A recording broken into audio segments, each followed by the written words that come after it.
जय श्री कृष्णा दोस्तों, जय श्री राधे। और आज हमारी माता रानी आदिशक्ति जगदम्बा का प्रथम चैत्र नवरात्र है और आज हिंदू नववर्ष भी है। तो मेरी तरफ से सभी देशवासियों को, सभी छात्रों को हिंदू नववर्ष की अनंत हार्दिक शुभकामनाएं। और माता रानी सभी का कल्याण करें और माता रानी सभी भक्तों पर अपनी दया दृष्टि बनाए रखें। जय माता की एक बार प्रेम से बोलिए आप सभी लोग मेरे साथ। और आइए हमारे टॉपिक को शुरू करते हैं। तो सबसे पहले आपने देखा होगा न्यूज़ में एक टॉपिक बहुत चल रहा है कि माननीय सर्वोच्च न्यायालय ने एक चीज़ एक्सप्लेन की। उन्होंने ये कहा है कि राज्य सरकार जो है डीजीपी अर्थात director general of police, police महानिदेशकों की नियुक्ति में जो नियम है उनको नहीं अपनाती हैं और कार्यवाहक डीजीपी नियुक्त कर देती हैं। ज़्यादातर ये देखने में आ रहा है, तो उन्होंने एक आदेश जारी किया है।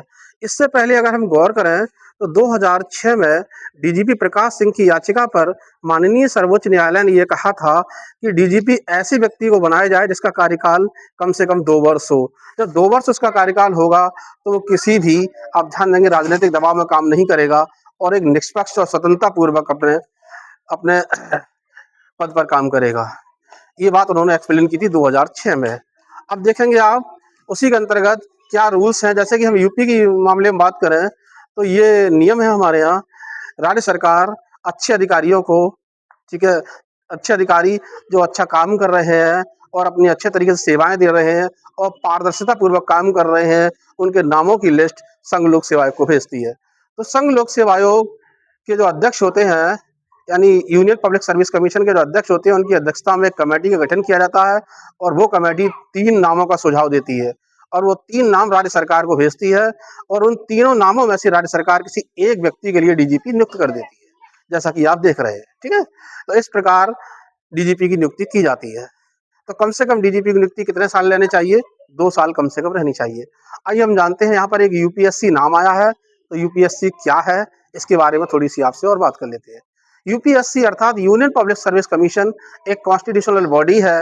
और अगर मैं इसके बारे में थोड़ा बैकग्राउंड के बारे में बात करूं तो आप लोगों ने सुना ही होगा 1919 के इंडियन गवर्नमेंट एक्ट में, भारत सरकार अधिनियम में एक सीपीएससी बनाने का प्रावधान किया गया था। सीपीएससी अर्थात सेंटर पब्लिक सर्विस कमीशन बनाने का प्रावधान किया गया था और इसी के अंतर्गत 1 अक्टूबर 1926 को सीपीएससी बनाया गया था, सेंट्रल पब्लिक सर्विस कमीशन, केंद्रीय लोक सेवा आयोग। ध्यान देंगे आप, कब बना? 1 अक्टूबर 1926 को। यूपीएससी नहीं बनाता जैसा किताबों में दिया है। बहुत सारे लोग किताबों में कंफ्यूजन हो जाते हैं, यूपीएससी दिया है। ठीक है, अब हम आगे बात करें आपसे। उसके बाद 1935 के भारत शासन अधिनियम में, ठीक है, एफपीएससी बनाने का प्रावधान किया गया था। ये एफपीएससी क्या है? Federal public service commission. ठीक है, फेडरल मीन संघीय लोक सेवा आयोग। और यही FPSC, federal public service commission, ठीक है, यूपीएससी बना, यूनियन पब्लिक सर्विस कमीशन बना। तो ये हम बैकग्राउंड पर जान लिया हमने। उसका संवैधानिक प्रावधान और जान लेते हैं हम क्या है।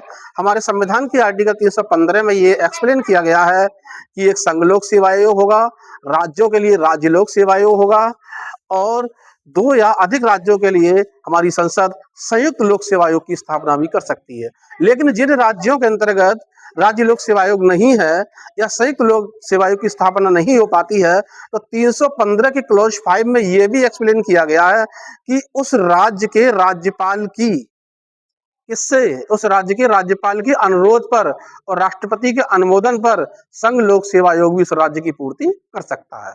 जय हिंद दोस्तों, जय भारत।